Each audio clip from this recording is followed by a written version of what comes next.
Welcome back to another episode of Anime Core, episode 7. My name is Jeremiah. I'm Megan. And this week, we've got a lot of stuff for you guys. For our news cycle, some crazy news with Delta and a partnership that they just signed, which is pretty insane.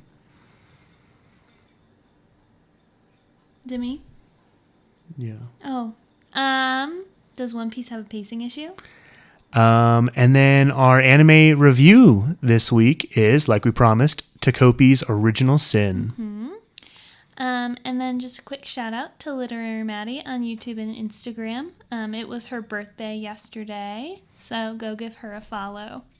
Yeah, so sit tight and we will get started with the episode.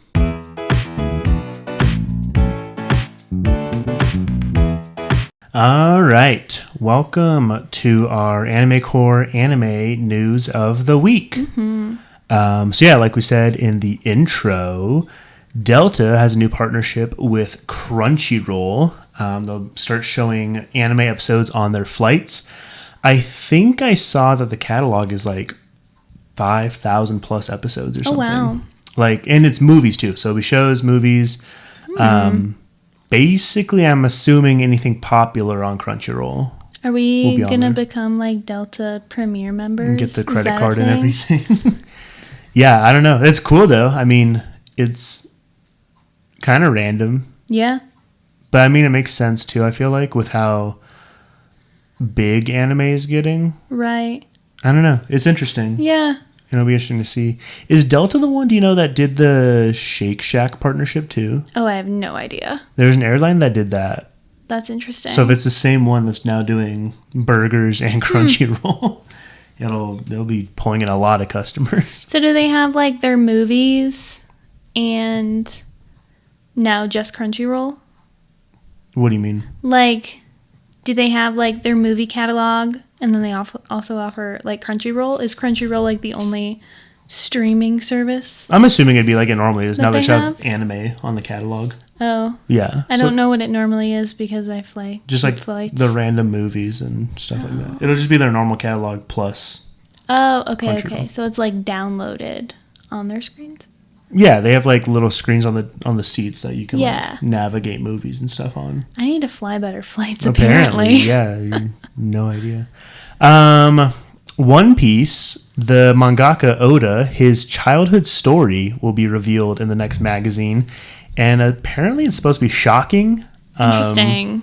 I am by no means an Oda stan, so I don't know much about him.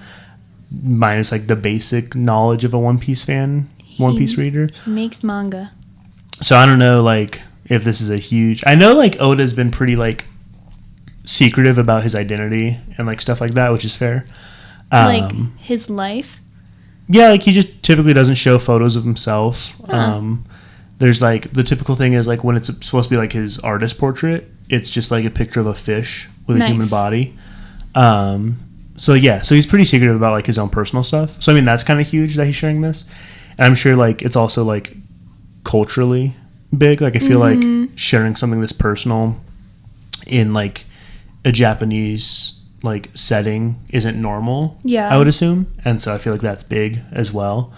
A lot of people are excited for it. So I mean, it'll be interesting to see. I guess how shocking his childhood is. Yeah. Hope everything's okay. Yeah. Women rank anime as top unattractive hobby for men. Watching anime. Not just doing anime. I mean, that's watching anime. Not if you're a voice actor, then you're doing anime. I guess. I don't think that's a hobby. I think that's a job. If you're animating something. Is that anime? Yeah, because that's literally the definition. Yeah, but it's like... I think when we started the show, we were like, listen, we're going to talk about, like, animated stuff. Well, anime, I think, is just animated stuff in Japanese style. Yeah.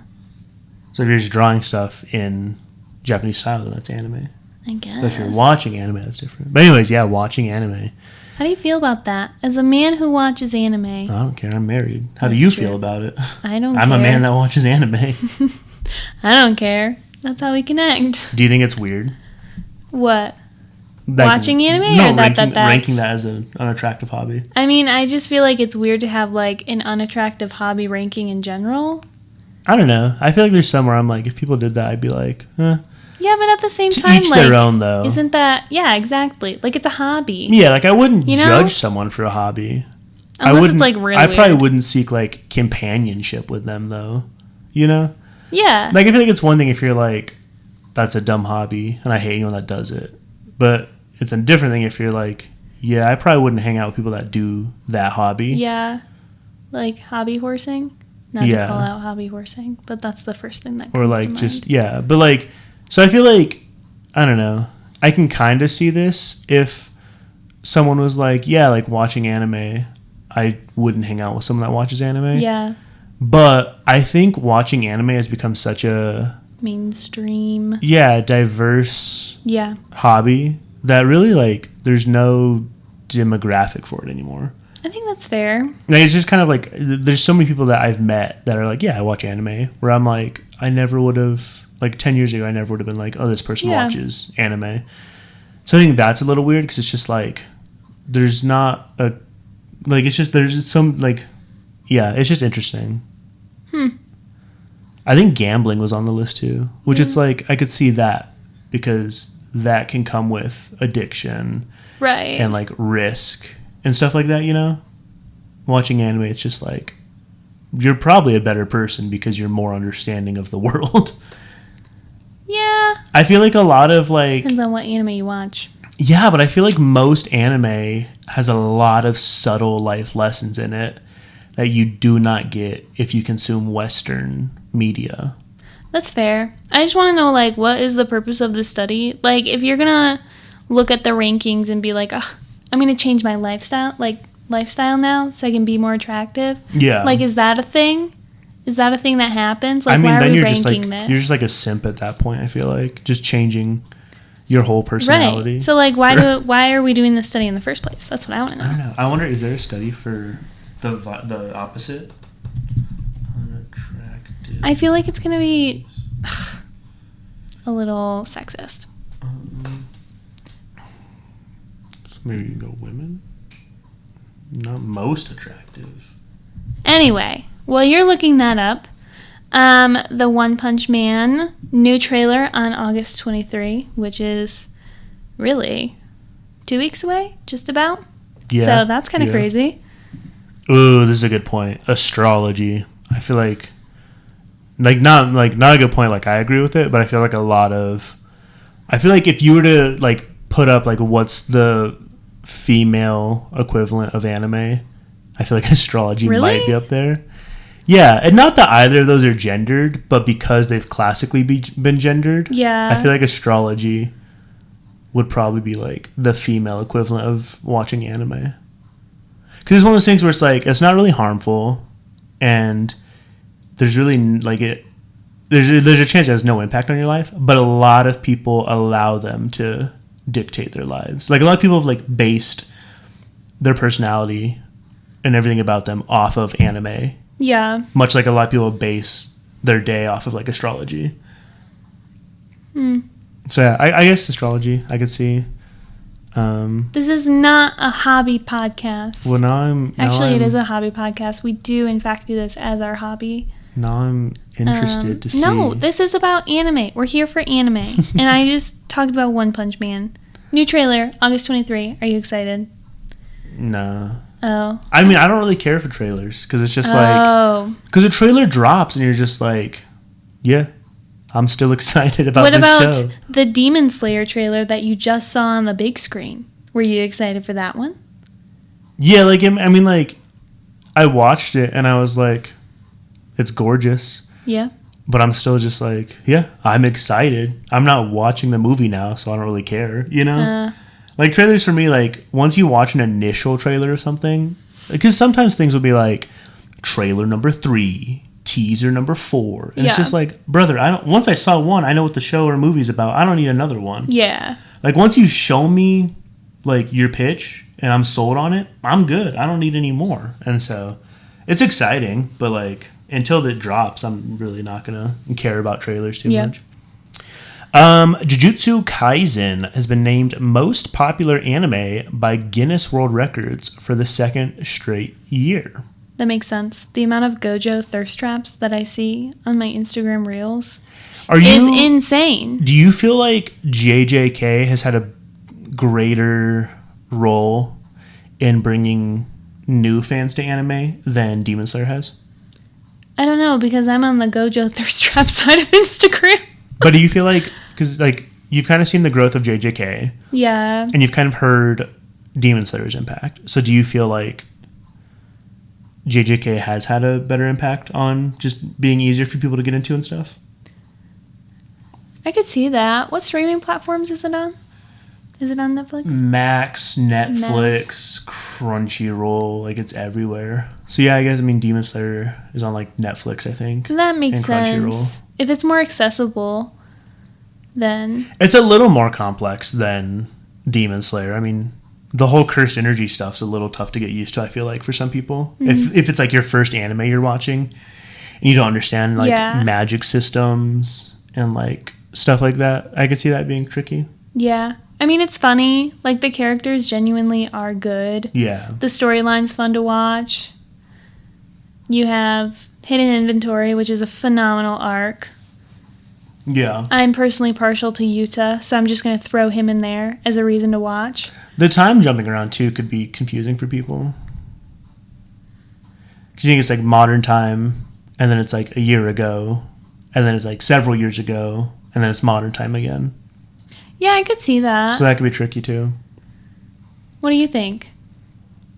I feel like Demon Slayer, like if I were to be like to someone like get into an anime, I would tell them Demon Slayer over JJK. Because I think Demon Slayer is easy to understand, especially when compared to JJK. They kind of like get experience in like learning like Japanese names, which if you watch a lot of anime, that can get tricky. Yeah. So like they're learning like names like Tanjiro and like Inosuke, which might be tough at first, but like I feel like those are easier names for a Western mind to comprehend. Minus like Gojo, Geto, like all these like similar kind of names. Yeah. The story is super like streamlined. It's legit. Oh, my sister's a vampire. I need to go fight vampires to find the head vampire to save my sister. JJK is a little more confused, where it's like, there's this cursed spirit that he ate, but we're going to fight cursed spirits. And now there's other evil cursed spirits. And then this guy's working with cursed spirits. Wait, that's his friend. And wait, it's not his friend. Wait, yeah, like the cursed womb stuff. Like, there's just a lot of different subplots to JJK that can get confusing for people. I mean, I could see people liking JJK more because it, like, kind of takes place more in the modern world. Yeah. So I could see that. But then I think, too, like, also Demon Slayer is 4 or 5 seasons. And so you're kind of giving someone, one, plenty to watch. Yeah. So if they do get hooked on it, they've got plenty of content. But also, like, you're kind of testing them to be like, all right. Yeah. How willing are you to watch anime? Like, if they're like, oh, I really like this, I'll watch all 4 or 5 seasons and the movies. Then you're like, okay.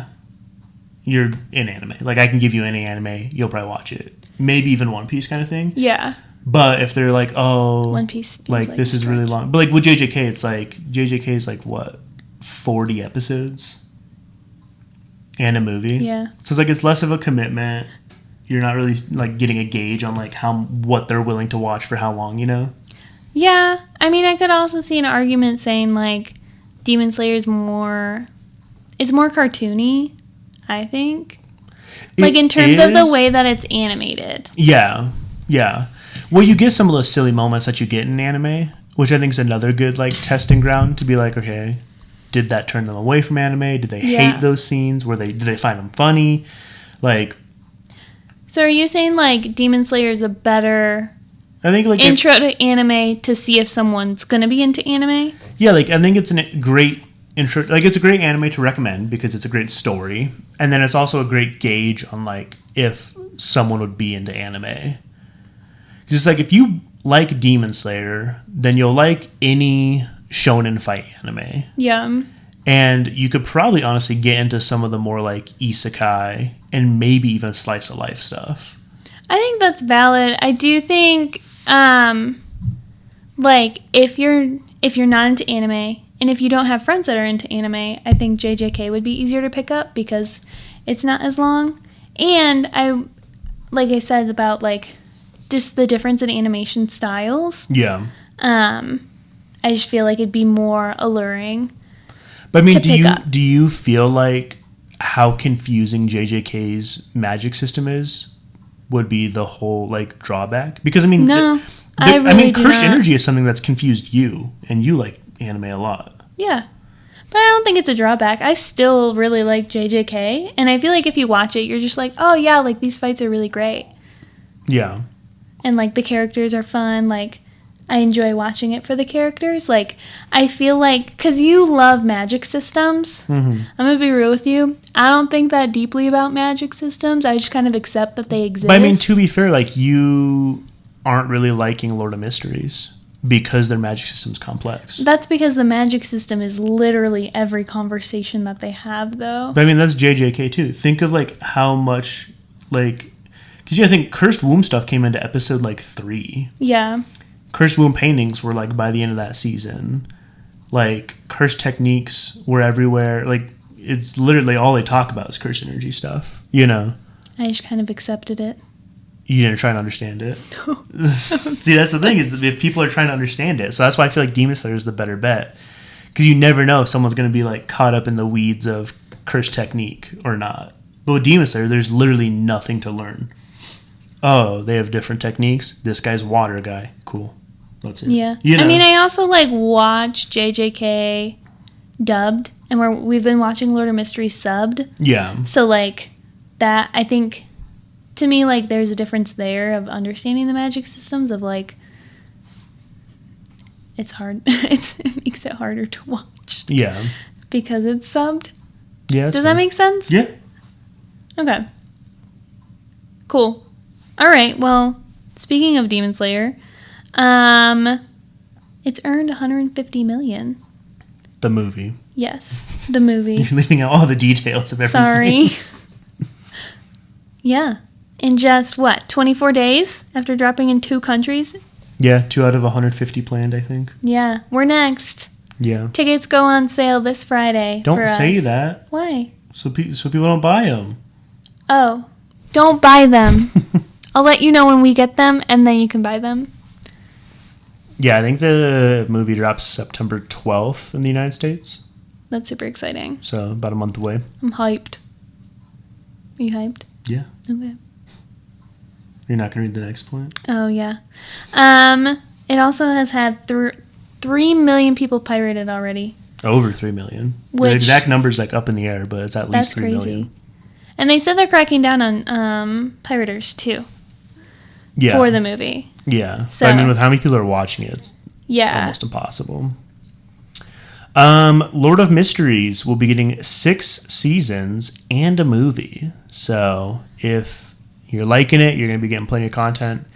And if you hate it, well, I'm sorry. It's going to be around for a while. Yeah. But you don't need to watch it. That's your choice. You have free will.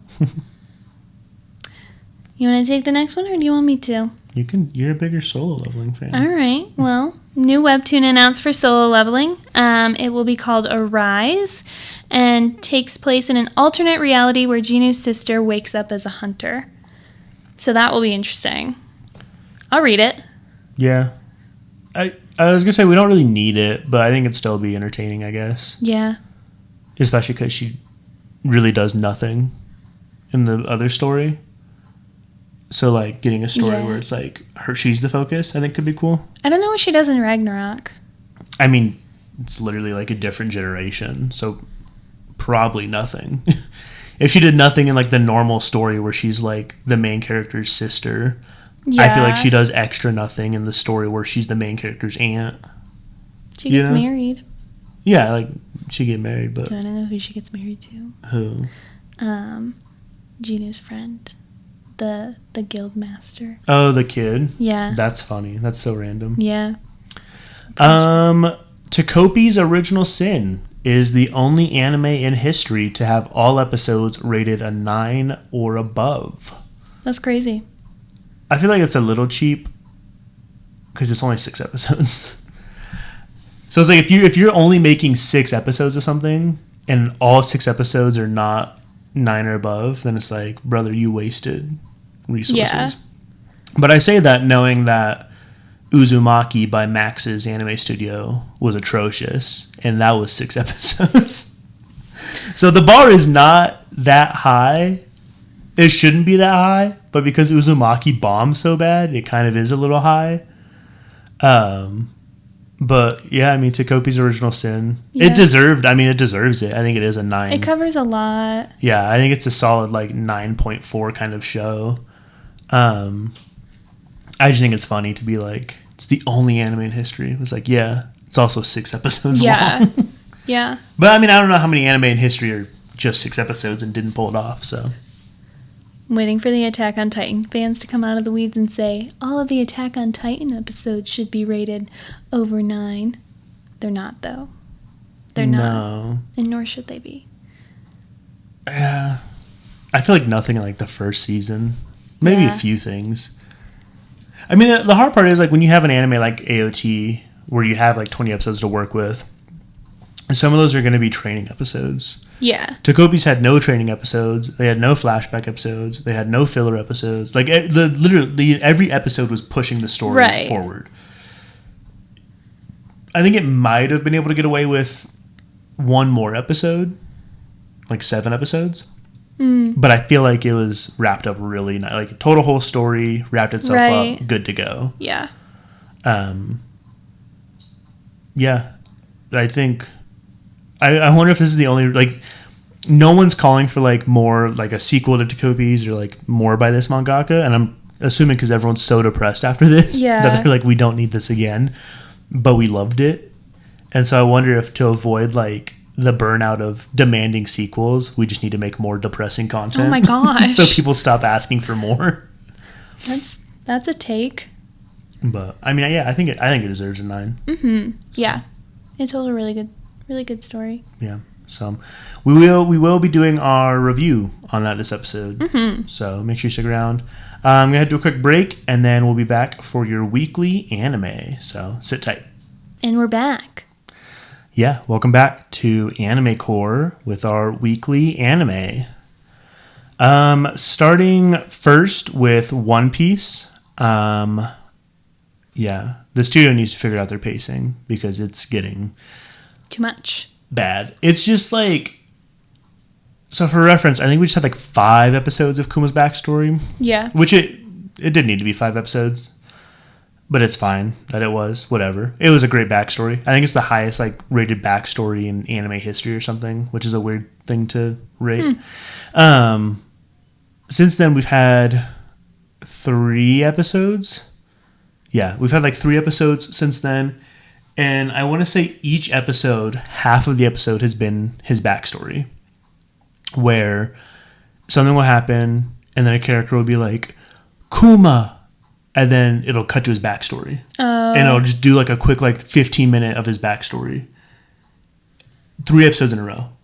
So how does that compare to the manga? Not even close to that. It did his backstory and then they just moved on. And they didn't need to remind us every episode. Remember, Kuma's backstory is sad. Remember, Kuma and Bonnie have a sad relationship. Yeah. Remember, Kuma sacrificed. Like, it's getting to the point, and I don't know if this is like, I don't think it's an issue with fans where this like fans have done something that makes the studio think they have to force feed them, but it's getting to the point where the studio is literally like force feeding information to the fans, where they'll be like someone will be like, oh my gosh, Kuma just saved Bonnie, and then it'll literally show like a flashback to his backstory from 3 episodes ago where he like sacrificed himself.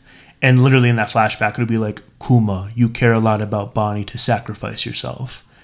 And it's just to the point where it's just like, they're just force feeding these connections. When it's like, I watched that like 3 episodes ago. I remember that Kuma cares about his daughter a lot and would sacrifice himself. I don't need to see it happen in modern time. Yeah. And then have someone go, remember when this happened in the flashback that we just showed you? Because it's just like, I know it just happened in the flashback. So it's like the To Be Hero episodes we've been watching. No, it's worse. Because To Be Hero at least is a different perspective every time. Yeah. Like, yeah, like they're fleshing out the same scene every episode, but it's someone else's perspective, which I can take that a little better. Behind, yeah. This one, it's not, like, it's different people, but it's not even a different perspective. They're not adding anything new to it. They're literally just going, Kuma, you really love her. And it's like, yeah, dog, we know that. Cool. And then it'll be like some random, like, Navy guy will be like, Kuma loves his daughter. And it's like, who are you? What do you know about this? And it's just like, to the point. There was literally, I showed you the scene. It took like 5 minutes for him to walk from where he knocked out the elder, Saint Saturn, to his daughter to hug her. Jeez. It was like a 5-minute scene, and it was just like, I get building like suspense and building all this stuff. We've been building suspense for so like weeks at this point. Yeah, you know, like if your flashbacks are good enough to say, man, Bonnie wants to be with her father, they need to be together, I can't wait till they're together. You don't need to build any more suspense. You don't need to do this like long, drawn-out walk where he takes forever to get to her and to hug her, just so we can finally be like, oh, they're together. Like, he could have knocked him out, turned, ran to Bonnie. It would have been better if he ran to Bonnie. Yeah. Picked her up and hugged her. Like, it's just so drawn out, and then it's just so frustrating. Bad. And then another thing I will say that a lot of people are getting mad at with Toei, the studio, is they're doing Sanji terrible. Oh, really? Yeah, the cook for the Straw Hats. They're like, I'm like, it's this huge thing where like Toei is like worshiping Zoro and not doing anything for Sanji. And people are showing like in the manga this happens, in the anime Sanji's weaker, and like it's kind of very obvious. That's and annoying. I've been one where I'm like, I'm not like a huge Sanji fan. I could see if you're a Sanji fan, it'd be very annoying. But I am one where I'm like, yeah, I could see how this is happening. That does suck and it's annoying. This last episode, though, like, some stuff is happening and someone's about to, like, get hurt. And Sanji's, like, standing there, like, slowly running. And he's like, no! And you're just like, he's supposed to be, like, the, like, third strongest person on the crew. Maybe fourth, but probably third. Strongest person on the crew, and this dude is literally like too slow to save anyone. Jeez. He's not even fighting anyone. Like all this stuff where it's just like Sanji sucks. If you're just like watching just the anime and you don't know the manga, you're just like, man, Sanji's kind of weak. And so that's kind of annoying. The studio's been messing up a lot of stuff recently that people are just kind of getting mad at. One cool thing is that so they have a new opening now for the episode that just came out last Sunday, and people are saying it's like the best anime opening of all time. Really? And it is gorgeous. It's tying together so many strings. All of anime, all of time. It's tying together strings from like season 1 to now. Cool. Like it's weaving the story very well. That's cool. It was done by the person that did JJK season 2's opening. You don't even like that opening. I don't like the music. Oh. Special. I don't. You are my special. I like it. I hate it. I like it a lot, actually. I also, the whole walking, I don't know. Anyways, so yeah, One Piece has a new opening. It's super clean, and it's honestly setting up for a lot of cool stuff. And they're building a lot of cool stuff on Egghead. I think I saw that August 31st episode is a recap episode. And I don't know if they're going on a break after that or not. Some things I saw said they're on hiatus. Some said they're not. All I know is we're not getting a new episode that week. So it's kind of annoying because it's like they're taking forever to finally get to the fights.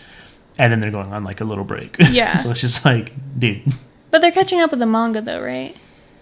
Yeah. The manga's bi-weekly now. So at a certain point, you just got to be like, we're just going to hammer out this arc and then go on a like few month break. Yeah. I think that'd be better than just to like drag people along and fatigue them, because then you're just going to lose viewers at that point.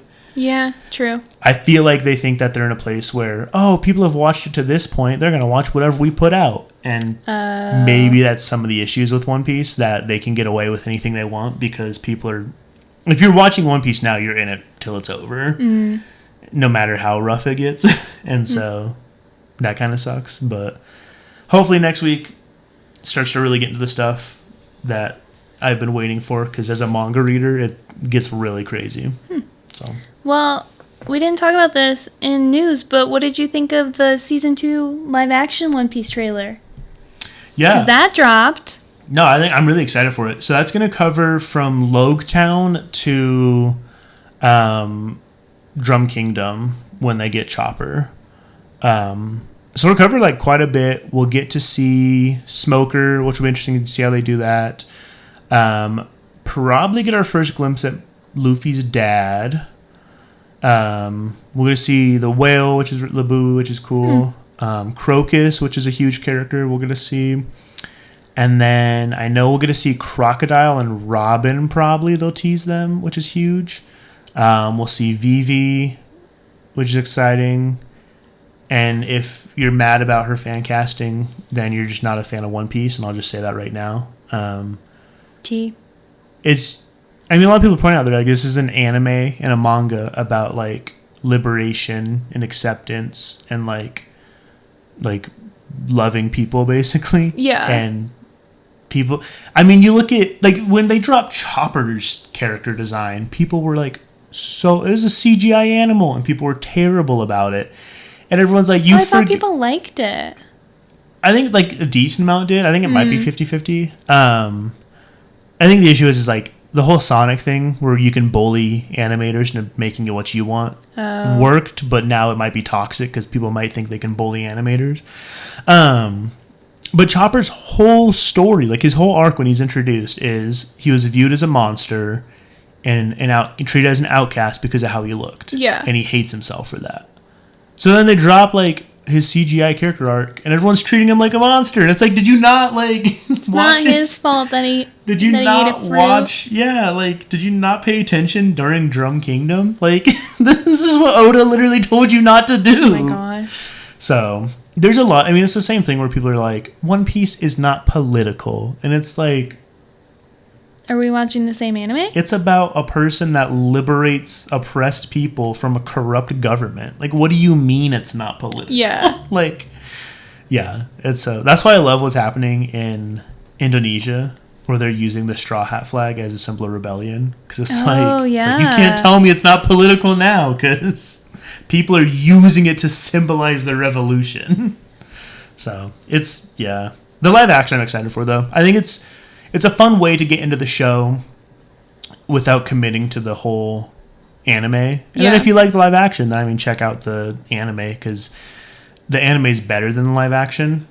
And so if you think that, like, if you like the characters and the story, then you'll love the anime. You'll love the manga is even better than the anime, and it moves a lot quicker. So that's what I mean. We've been buying the One Piece.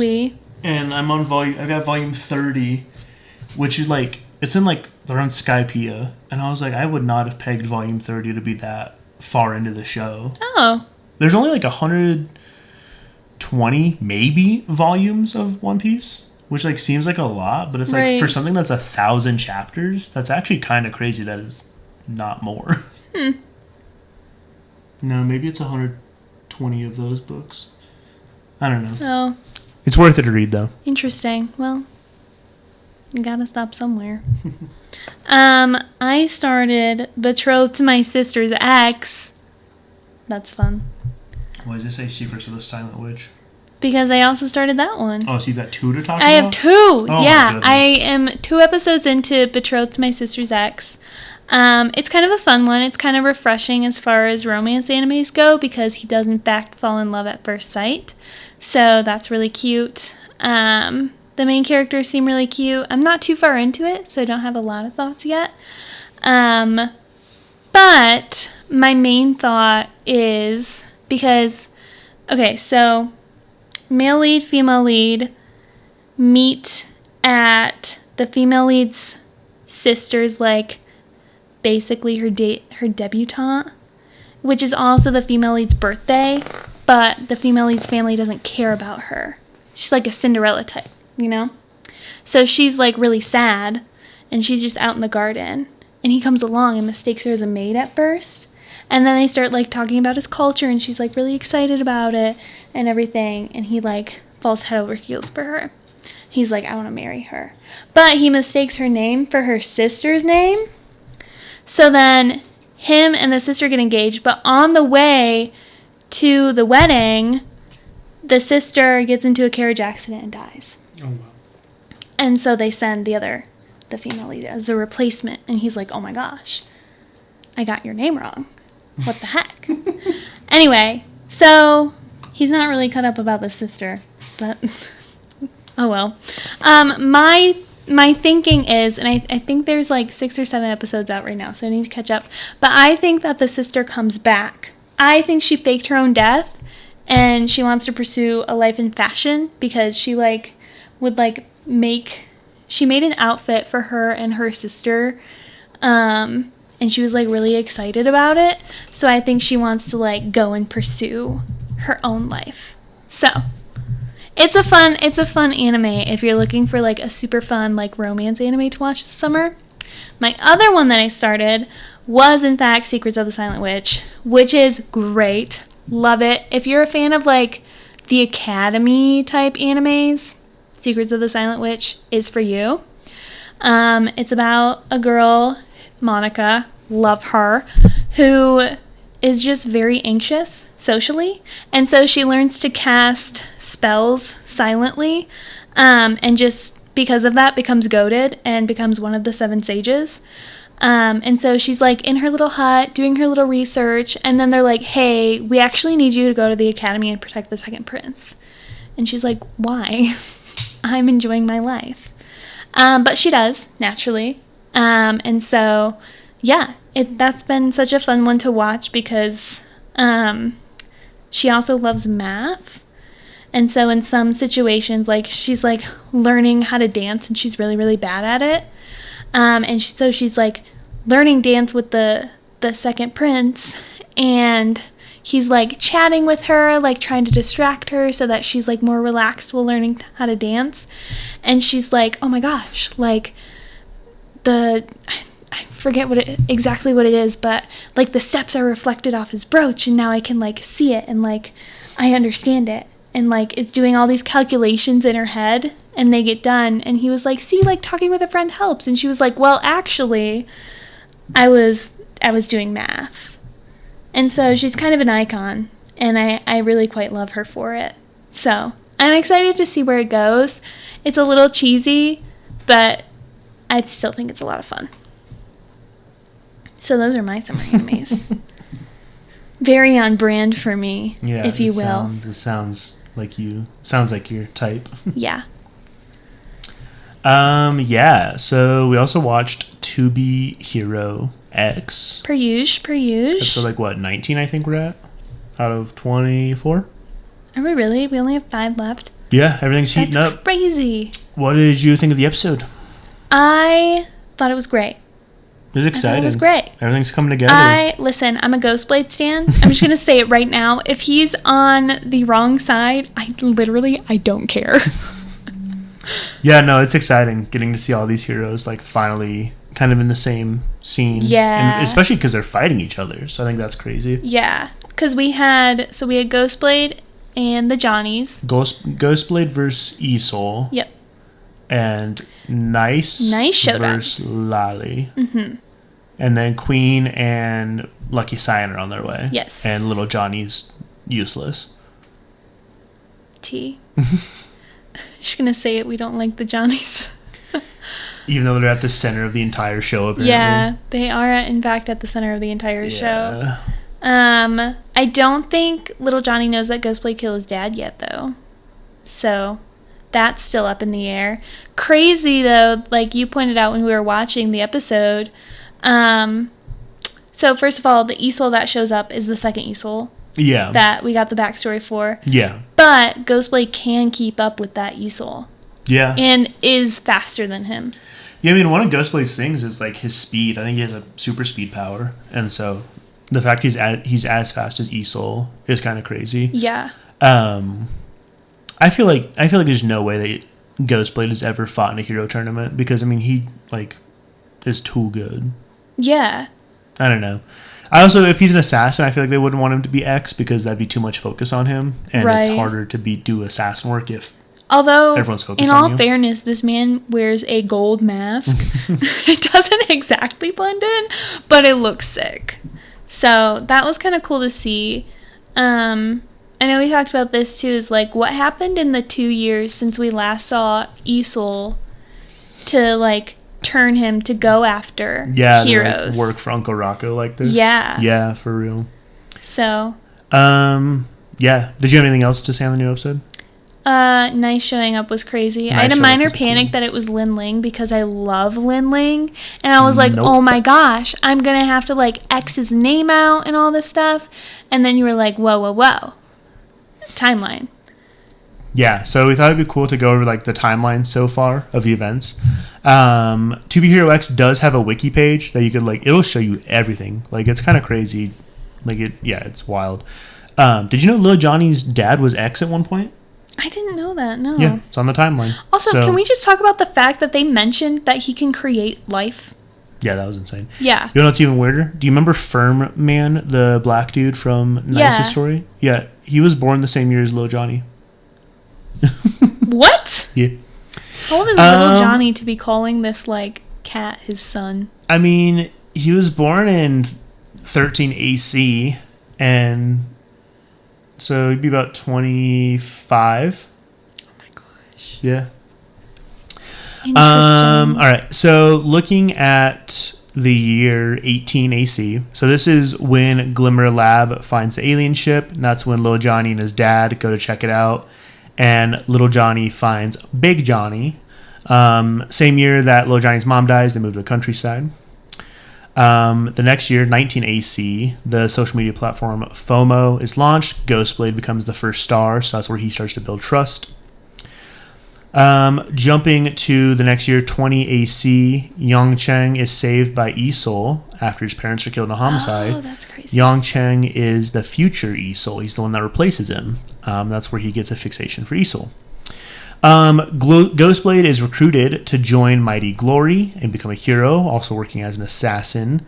One of his missions is where he meets his wife, and later that year gets her pregnant. They also get married. They also get married that year. They move very quickly. Let's see. 22 AC, so 2 years later, Vortex defends his title as X. He fears potentially losing his title as X to his rival, Phobia Clone, at the next tournament. So he goes to Lil Johnny's dad to recruit him for help, but Lil Johnny's dad refuses, and then later gets killed by Ghostblade. This is where Big Johnny goes berserk, and Lil Johnny starts to build trust because he tames him. Which is wild. The next year, 23 AC, we see a plane crash that we've seen in almost every story. This is the one where Vortex passes away. Do we think that Phobia Clone is the one behind the plane crash to kill Vortex? Oh, that's insane. We have not, rivals? We haven't seen Phobia Clone at all. No, we have not. Does it show photo I'm of him? so curious. No photo. Only mentioned. Ooh, that's sus. So that'll be interesting. This is the same plane crash that Lucky Cyan was in as the sole survivor. She's taken to an orphanage soon after. Lu Zhang quits his job as a journalist for Focus News Central. Let's see. Ghostblade and his wife separate because of his hero life, and basically can't talk, and he just kind of is tortured. So they start to separate. Year 24 AC is when we see DJ Shindig become X, setting a record for the shortest gap between his debut and obtaining the title. Wow. Dude blew up, became X right away. Kind of crazy. Well, he was like, wasn't he famous going into it? Yeah, I think he was like a musician or something. I think he was a DJ. Oh, yeah. The next year, 2 years later, 26 AC, we see Queen at 12 years old pass the entrance exam in just 30 minutes as she starts to make waves. An icon. 2 years later, she graduates valedictorian. This is where she gives her huge speech and starts to build trust as under the hero name Queen. This same year is when the Dean starts his cult centered around Lucky Cyan's supernatural luck. And also when Cyan meets a boy that she bonds with.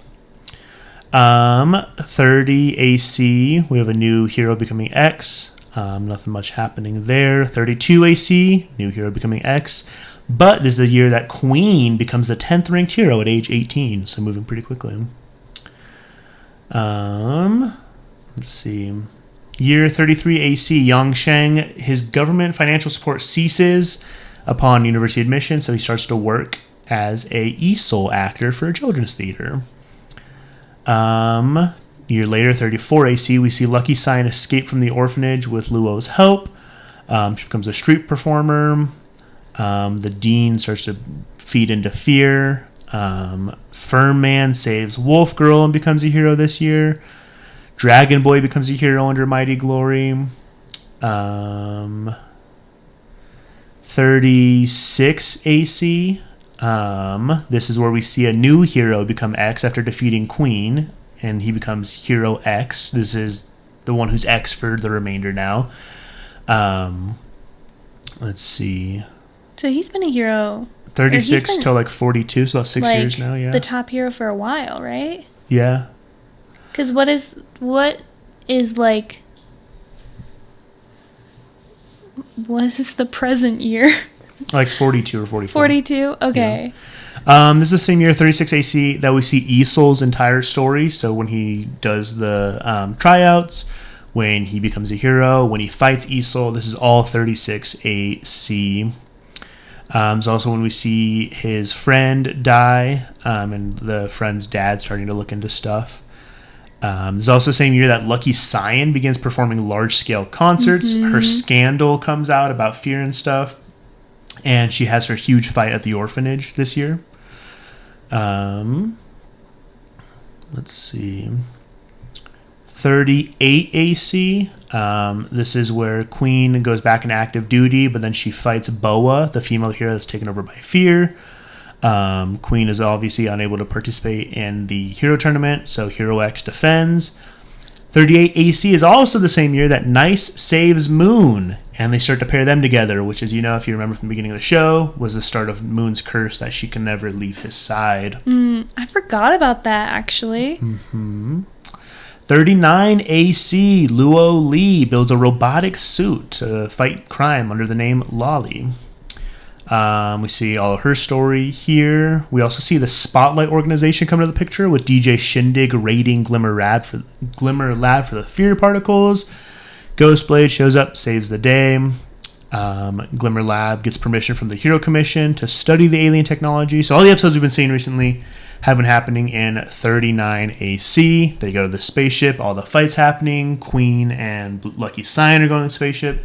So all this is 39 AC. Bringing up Easel again. This is, like Megan said, just 3 years after Easel switched, and we have a new Easel. Let's see. 41 AC is from the beginning of the show. This is where Nice and Lin Ling meet. Lin Ling sees Nice die. Lin Ling becomes Nice. Ooh. Lin Ling meets Moon. That's actually a good point, because Lin Ling, thinking about that Nice, that's the one that showed up at the end of our episode as a keeler. Yep. So do we think that he started to get pent up with remorse. Guilt? Yeah, maybe. Yeah. So that will be interesting to see play out now that we know. Yeah. And then year 41 is also where we see Easel, confirmed, Easel assassinate Moon. Yeah. So that, So between 39 and 41, a lot of stuff happens that we don't really know yet, which will probably get fleshed out in the remainder of the season. Yeah. But yeah, so it's kind of cool seeing all the pictures come together like this. Yeah, and it will be interesting too as we get closer and closer to the present time. So we know that Easel assassinated Moon. We know that the original Nice was died. Yeah, he dies, but we also know he was he was working on shady stuff. Right. Because he was willing to fight heroes. Right. Yeah. So it'll be interesting to see how the other heroes progress, like Cyan and Queen, because we don't really know about them in that time. Not that I can recall that we, covered. Yeah. Or that the episodes covered. So it'll be interesting to see how this fight at the alien spaceship, changes presumably, everyone. over the next few episodes, changes everyone. Yeah, I think my favorite thing is that Hero X is just out He's of just the vibing, he's out of man. the loop on all this. He's just vibing. Just That's hanging probably why he's the top hero. He stays out of people's business. He actually does his job and not. Yeah. And looks good doing it. So, may I add. If you're a little confused on the timeline of stuff, that's kind of what we're at now. A good basis, if you're watching the episodes, it'll kind of tell you something years after commission. Just keep in mind that 41 AC is the modern timeline. That's what we started with. That's what everything's building towards. And then 42 AC will be season 2, where we see the 21st Hero Tournament. So as you're watching the show, when it says the time, compare that to 41, 42 AC, because that'll kind of help you keep track of it a little bit. Lord of Mysteries. We are going to take a little break, on Lord of Mysteries. It's just getting a little confusing for especially Megan, but also myself, just understanding kind of what's happening with the sub. It's a very complex show with a lot of moving parts. It is. And it's a show that every detail matters, and sometimes it's tough to keep up with that. So the dub is coming out at a decent pace. We're thinking that by the time the show is done, the dub hopefully shouldn't be too far behind, and then we'll just do a review for that like we did with our other stuff. So there's 5 episodes of dub out. 4 of dub, 8 of sub. Oh, really? I thought there was 5. No. Oh. So Lord of Mysteries will take a break. If you're loving it and enjoying it and understanding it, keep watching it. I mean, it's a great show. So don't feel like you have to wait for us. Sakamoto Days is peak. Huge. Go watch it. If you haven't been listening to us before, go watch it now. It is, in fact, peak. Because we got our first Slur versus Sakamoto fight. Yeah. Which was disgusting. Yeah. Was it Gaku? It was Gaku. Gaku was ridiculous. Even the old swordsman, everything was just... Takamura. Like, the whole episode was peak. Yeah. Well, we get Apart's backstory. Yeah, we learn more about Apart. The episode kind of starts with Sakamoto finishing Apart off at their fight at Tokyo Tower. After Takamura totally just takes out... Cuts it in half. Yeah. Keep in mind, this man's probably in his 80s, 90s. Samurai sword. Knowing anime, he's probably 150. He probably is 150. So he kind of helps out with that, and he's part of the, what is it? The 5... Oh, yeah, they've got a name. Top assassins that, if you know Nagamo, an icon, he's a part of it. So that's kind of how it starts, and then they take Apart back to the acupuncturist, and we see Apart's backstory as well. Which is heartbreaking. And they kind of adopt him into the fam. They were just yeah, you're part of us now. No and he's like, oh my gosh, I've never been accepted anywhere. His whole thing's about connection. Yeah. So he finally has that with the crew. It's interesting that they were yep, we'll take him. And they don't do that for everyone, we've seen. And so there is, they have some discernment about who joins their family. That's really interesting that we don't really see. Where they're just yeah, we know that this person could be redeemed. Yeah. And we'll take them. So it's kind of cool.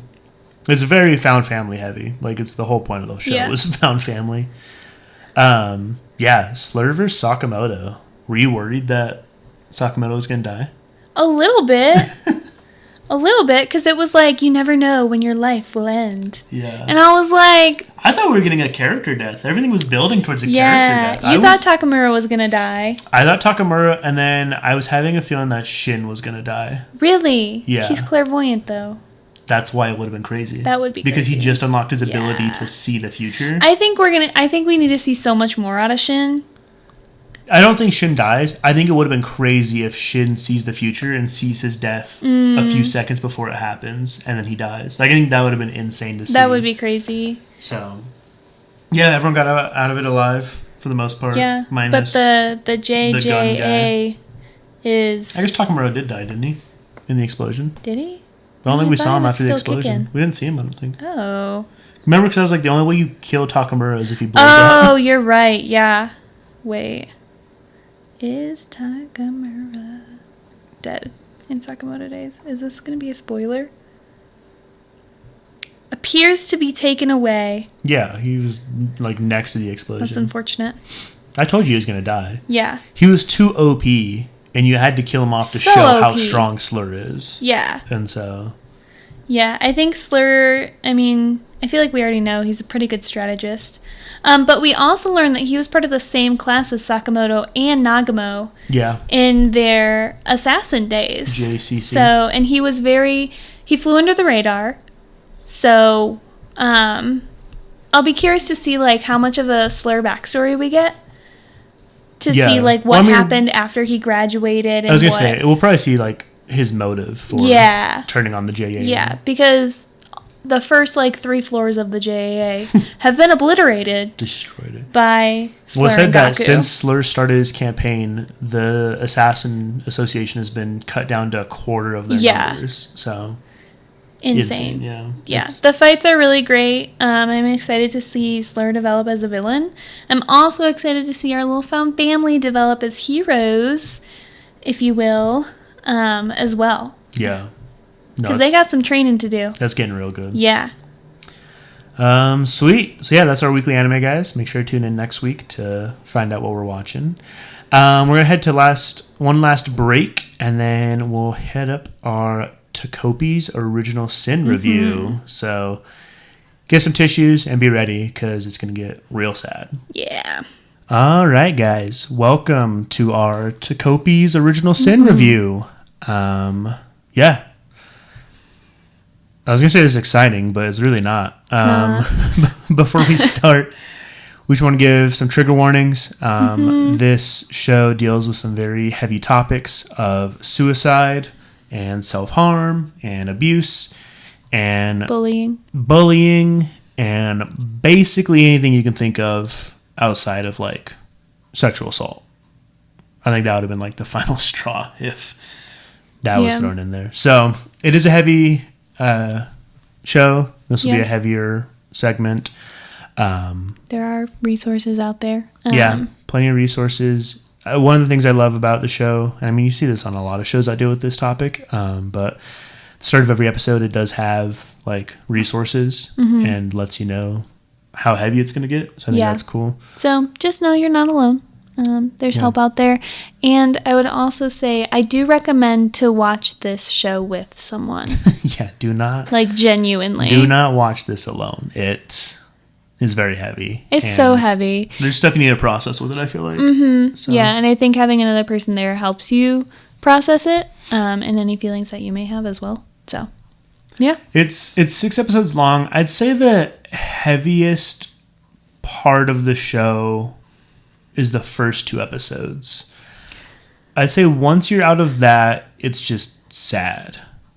Well, I think when we get Marina's POV, though, that also is very, very heavy. It's not as graphic as the first 2 episodes are. You know? You think it is? With the scene with her mom? Yeah. Yeah, but I mean, like, that's not out of the ordinary for anime.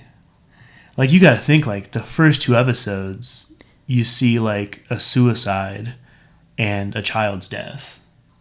And, like, that is, like, that's just dark. You don't see that anime. The stuff with her mom definitely, like... I mean, I think just, like, the context that it's in, though. Like, the abuse and stuff. Yeah, I mean, it's also, like, Marina's a child. Yeah, no, and that's she fair. had to defend herself, and then... Yeah. Yeah. No, I don't know. I feel like the heaviest part of the show is the beginning. Like, it really hits you out of the gate. And then it just kind of rides that for the rest of it.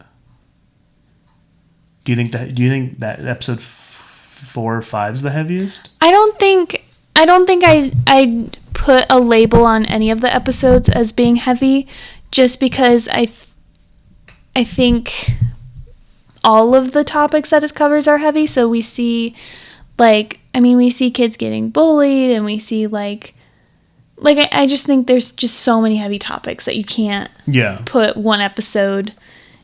Yeah. But I mean, episode 1, I think like we see someone in their life, we see like heavy bullying, and then we even see domestic abuse. I mean, that's the episode where we see Marina's mom hit her. Mm-hmm. Like, episode 1 literally has every topic that the show deals with into one episode. Yeah. And then after that, each episode's kind of like its own topic almost. Yeah. But whether it's like, you know, severe like anxiety, whether it's like negligence, whether it's, you know, abuse again, whether it's guilt and shame, you just see all that rolled up into the first episode, and then 2 through 6 take their time focusing on like each different topic, if that makes sense. Yeah. You know, which I think is interesting. Do you think the first episode rushed into it too quickly? 'Cause, I mean, like, we watched it and the character took their life like 15 minutes into the episode. Yeah. It was halfway through the first episode. Do you think it rushed into it too quickly, or do you think it was paced really good across the 6 episodes? Ooh. I don't know. I mean, I thought that as far as pacing goes, I thought the show was well done. So I don't think so. I think, yeah, I think it was well done.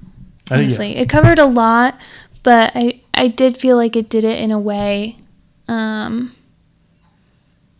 that like was well written, and realistic, and like it captured characters' emotions really, really well, and it also was very complex. Yeah, and it captured the like decision making that kids would have. Yeah, yeah. I will say, if you are a fan of Grave of the Fireflies, seek a counselor who's a fan of that. But if you did like that movie, fantastic movie. Go watch it if you've never seen it. It is very similar to Takopi's Original Sin, where it's realistic in the terms of decisions children would make in a depressing setting, and you don't have the hope and brightness that you get with anime a lot of the times. You think of kids in anime, you look at Naruto, Ash Ketchum, like these kids that get to travel the world and they fight adults and they always come out on top and everything's good for them, and you know, all this stuff. And you just don't get that with Takopi's Original Sin. You don't get that with Grave of the Fireflies. Like, you watch it and you're like, this is real, this is heavy, and like, but it needs to be said, it needs to be shown. Yeah. Because of how real it is. Yeah. And so, yeah, it does great with children's decision making. If you know nothing about the show, so Takopi's Original Sin is a 6-episode anime. I don't know how long the manga is, but it revolves around 4 main characters. Takopi, obviously, is an alien that comes from Happy Planet. I think he's like a Happyan or something. I think it's Happyan, yeah. He's like a little squid, little octopus guy. Super cute. Super innocent. So he comes from Planet Happy with the sole goal of bringing happiness to those around him. The Happyans travel the universe to bring happy wherever they go. He lands in Japan and he meets Shizuka, a little girl. I don't know what grade she's in.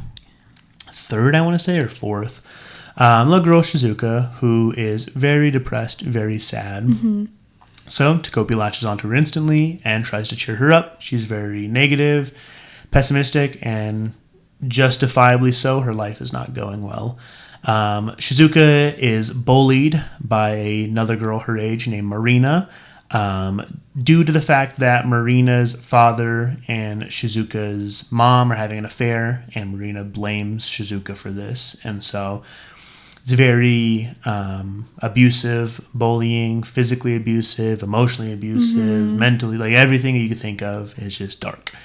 And thrown in the mix is Azuma. Azuma is the basically class president, top of his class. He cares a lot about those around him.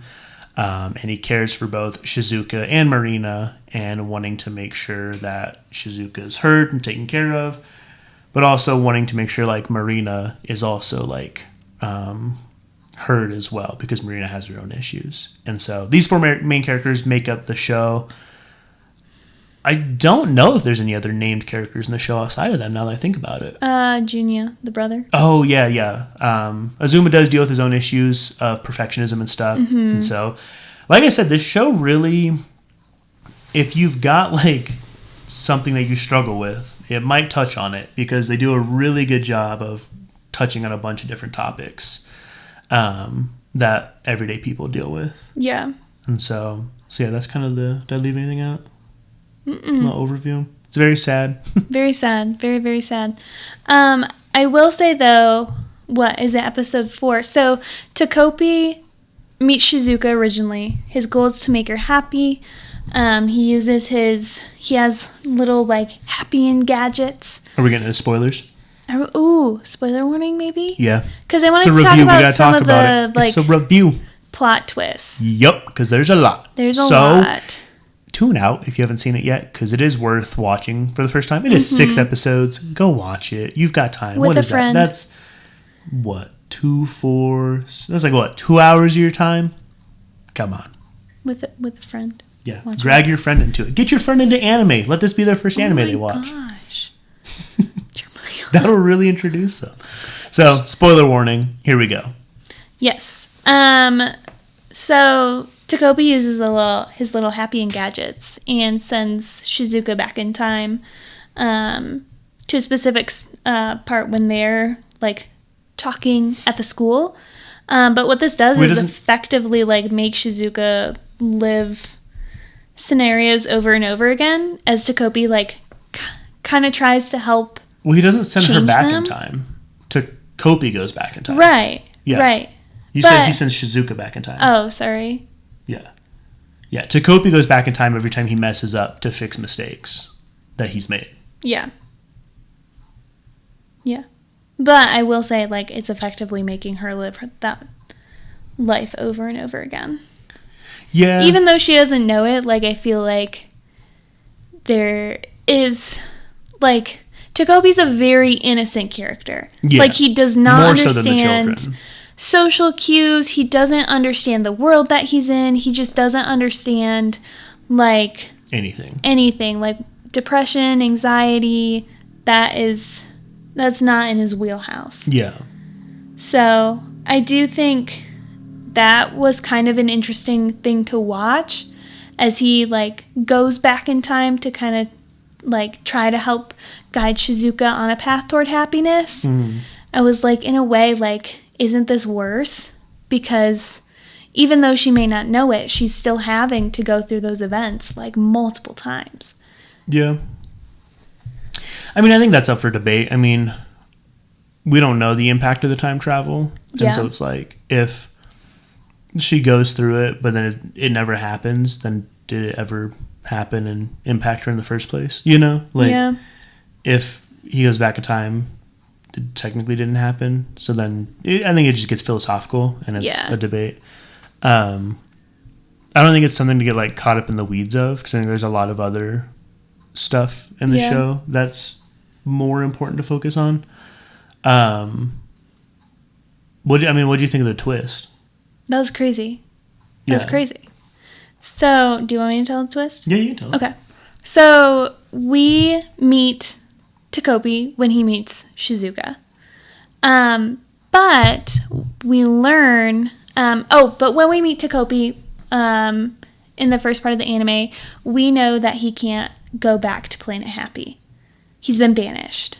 But yeah, we don't know why. We don't learn that like right away. It was like 2 or 3 episodes. But yeah. He was like a one-off line where he was like, I can't go back, but I don't remember why I can't go back. So we know that, but then it hits like I think it's episode 4. 4? 4 or 5. We learn that Takopi went back in time originally because he met Marina. So the show starts in 2016, but then we learn that Takopi's journey started in 2022 when he met Marina. Mm-hmm. Marina was who he latched onto to make happy. A lot of stuff goes down. So then he time travels back to 2016 to kill Shizuka because he realizes that the source of Marina's unhappiness is Shizuka.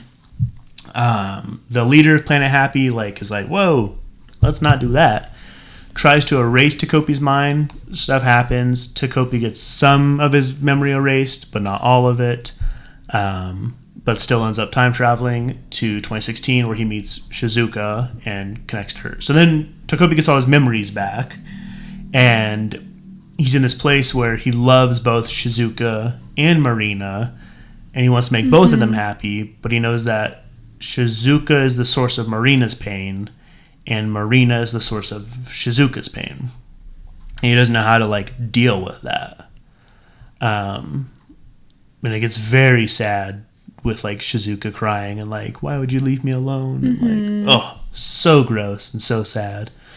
And then Takopi's final act to make both girls happy is to sacrifice himself to create a timeline where neither of them are alone because they have each other.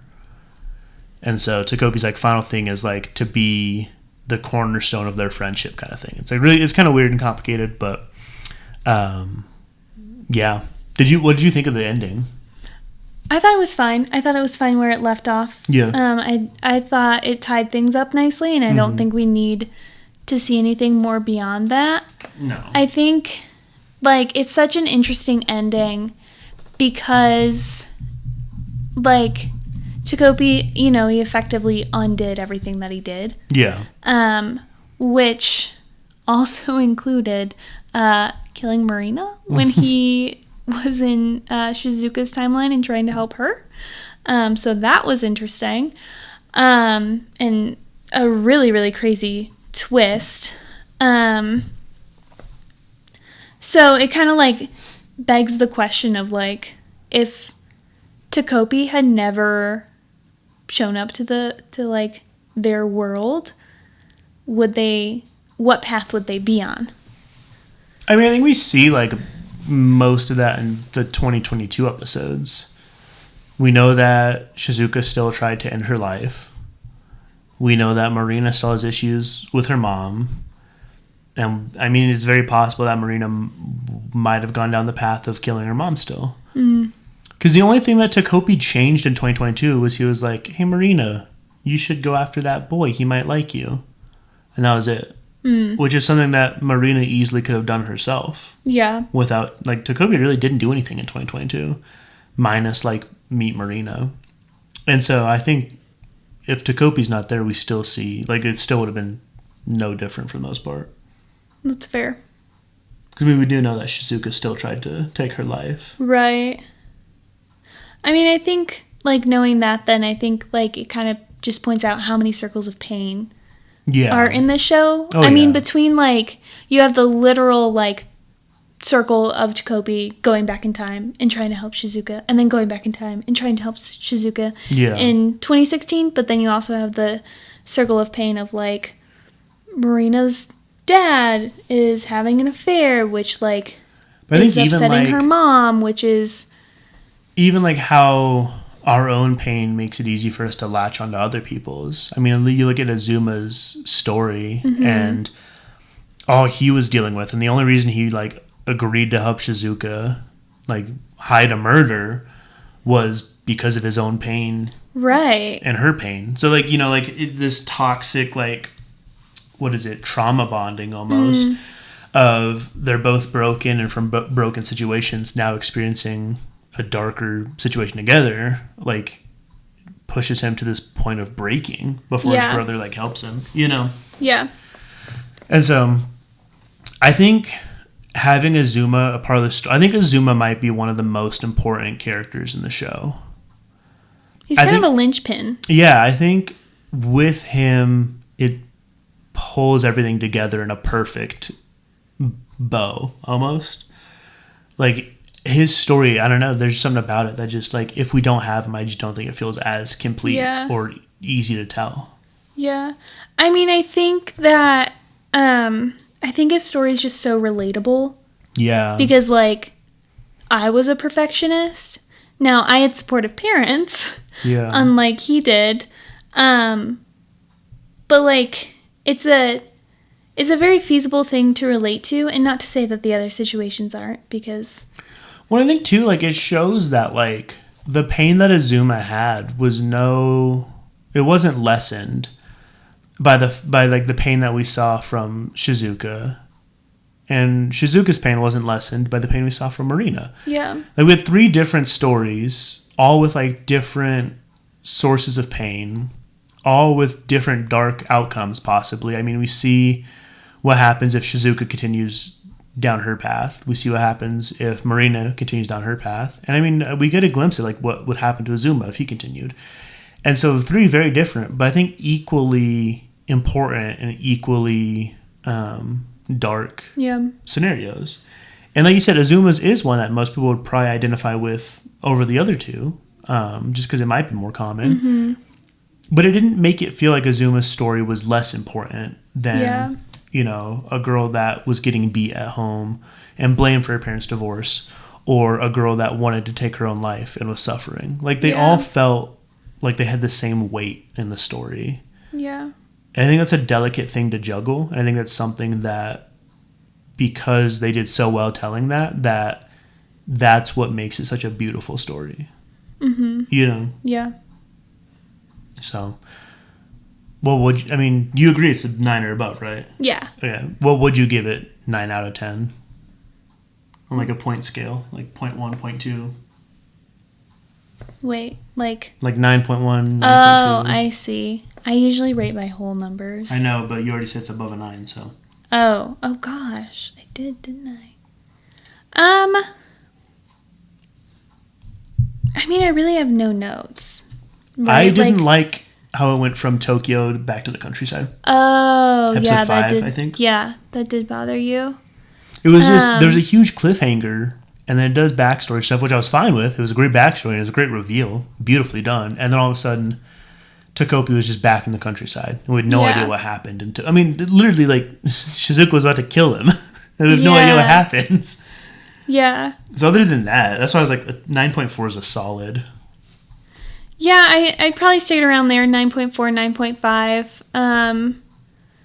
I think Shizuka's really sort of descent into madness That was very well done. Was really, really interesting, and I kind of wish they would have fleshed that out a little bit more, maybe. Yeah. But I can't, like, give you exactly what I want to see.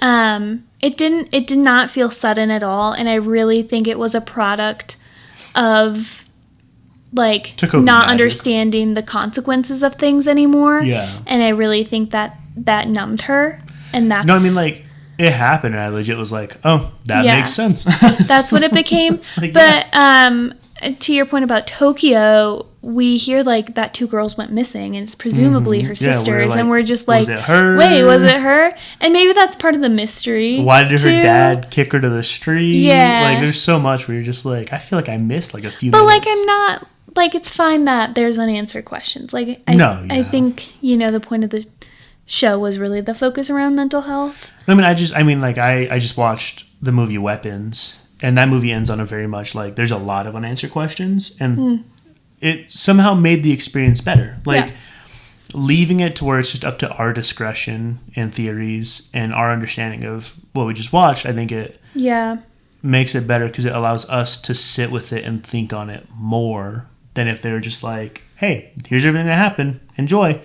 And then you're like, cool, thank you. And they just move on. Yeah. This is like Takopi's Original Sin is something that, like, there will be discussions around and thoughts on, and it's thought provoking for a while, I feel. And I think that's the goal. I mean, when you make something that deals so heavily with mental health, you want to start conversations. Mm-hmm. And I think that's exactly what happened here.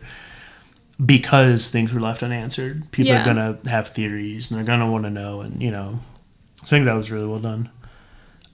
Did you like the animation style? The animation was quite different. That was interesting, more watercolory, almost. It really was. I think it helped because it was an anime about kids. It really made them way more childlike. Yeah. If you think of how their cheeks were shaped, like... They had, like, full cheeks, in a way, like, chubby cheeks, kind of, you know? So it really made them look their age and very, like, cute and almost innocent. But then you have the comparison of Takopi's animation, which was a little bit cleaner lines. Or even, like, when they go to Planet Happy. When they go to Planet Happy, yeah. Yeah, no, that's a good point. And I think, and it almost made it so that the dark scenes were darker.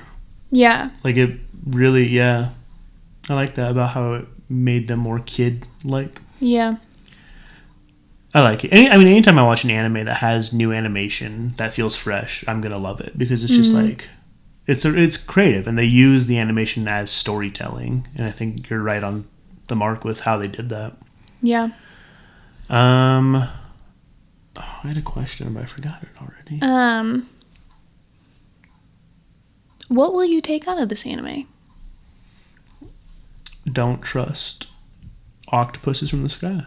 It's octopi. Octopi from the sky.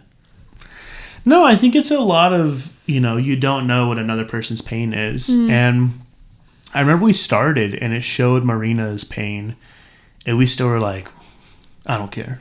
Yeah. She's being terrible to Shizuka. But it's also like Marina's pain body experience is like just as important and equal to Shizuka's. And that's not an excuse for Marina to act how she did, but it is insight into why her ego was acting the way it was and why she was latching onto Shizuka in such a negative way. And so, yeah, I think it's just kind of the classic, like, you don't know what another person's pain is. Yeah. And until you do, you can't understand them.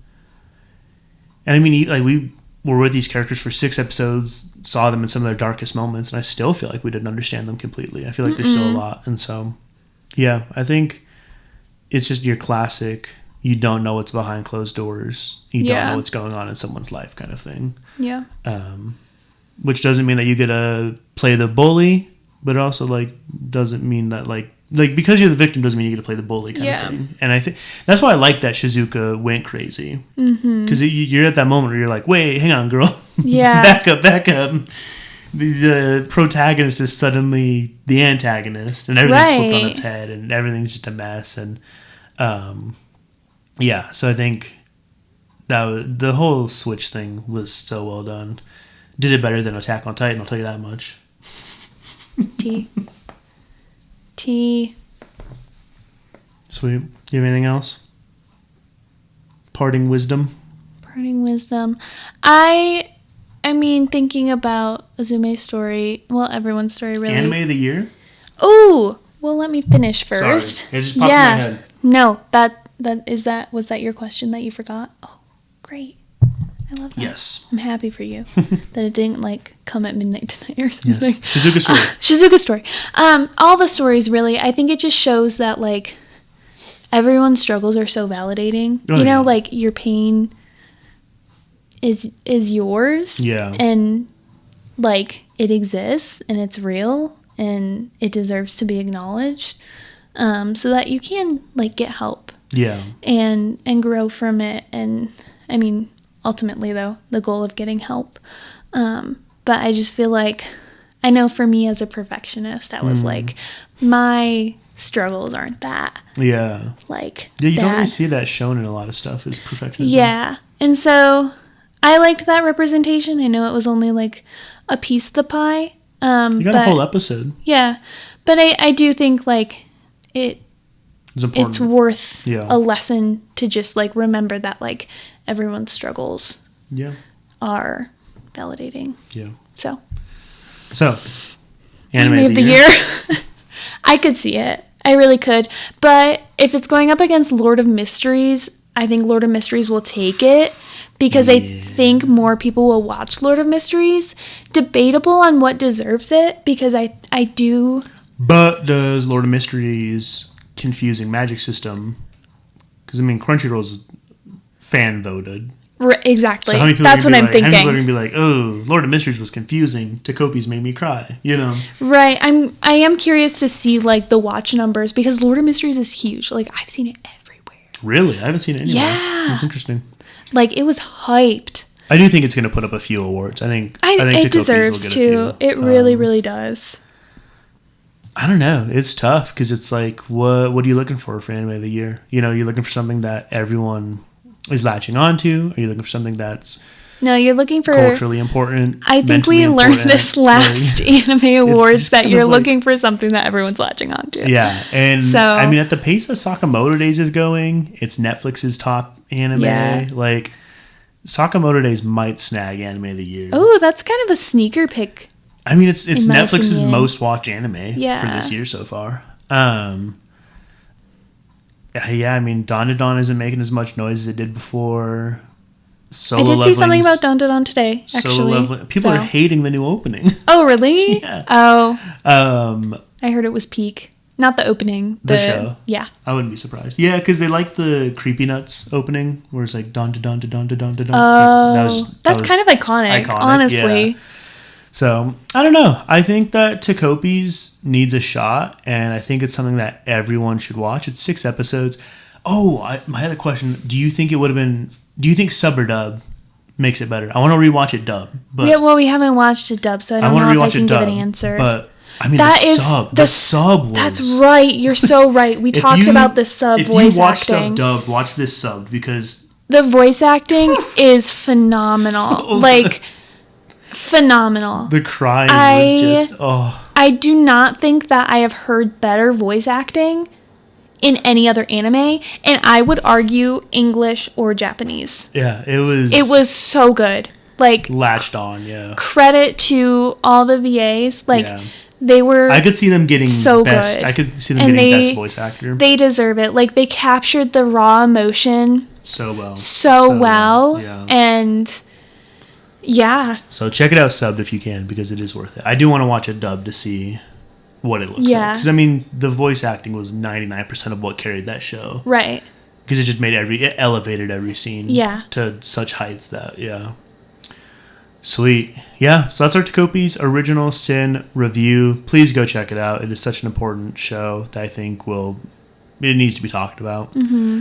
Important conversations. Yeah, important conversations. Watch it with someone, start conversations, spread the word. Take care of yourself and your mental health. Take care of yourself, yeah. Don't push yourself to watch it. Yeah, don't hold on to your pain. You're not in a good place. Yeah. So. Yeah, thanks for tuning in, guys. If you like the content, make sure to follow, leave a review. Let us know in the comments what anime we should be watching. We'd love to do a review for you. Mm-hmm. And yeah, stay tuned because we'll be dropping more stuff. So what anime are we doing next, Jeremiah? What anime are we doing next? Probably Lazarus, because we've been making a lot of promises that we aren't keeping. So because we have a list of anime that we need to watch, which I think it lives in the air above our heads. I really don't know where it lives. It's in the cloud. Yeah.